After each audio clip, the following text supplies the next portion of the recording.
Histoires étonnantes. La découverte du sèche-linge. La machine à laver avait remporté une bataille décisive, mais la guerre de la lessive n'était pas terminée. Une fois propre, le linge redevenait l'otage d'un tyran imprévisible, la météo. Pendant des décennies, des générations ont scruté le ciel avec angoisse, priant pour que la pluie épargne leur dur labeur étendu sur une corde.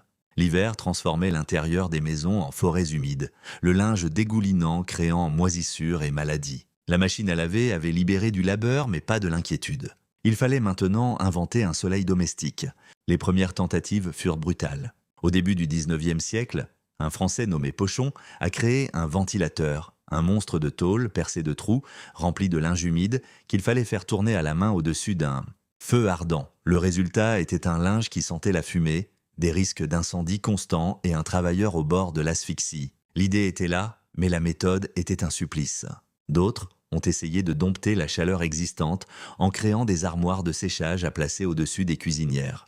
C'était mieux, mais ce n'était pas la liberté. La véritable libération est venue de la frustration d'un fils. J. Ross Moore, un inventeur du Dakota du Nord, ne supportait plus de voir sa mère étendre le linge dans le froid glacial des hivers américains.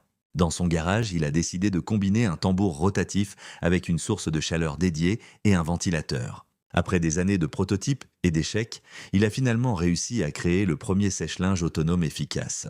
En 1938, la société Hamilton a commercialisé son invention sous le nom poétique de June Day, un jour de juin en boîte.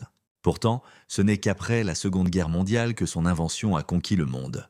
Avec le boom économique, le sèche-linge est devenu le partenaire inséparable de la machine à laver. Le Landry Pair, le duo laveuse-sécheuse, est devenu l'emblème de la maison moderne et efficace. La corvée qui s'étalait sur plusieurs jours, dépendante du soleil et du vent, était réduite à quelques heures, dans le confort d'une buanderie. Le sèche-linge n'a pas seulement séché nos vêtements. Il a asséché une source d'anxiété millénaire, libéré nos maisons de l'humidité et mis le point final à l'une des plus grandes corvées de l'histoire humaine. Abonne-toi à Histoires étonnantes pour d'autres histoires.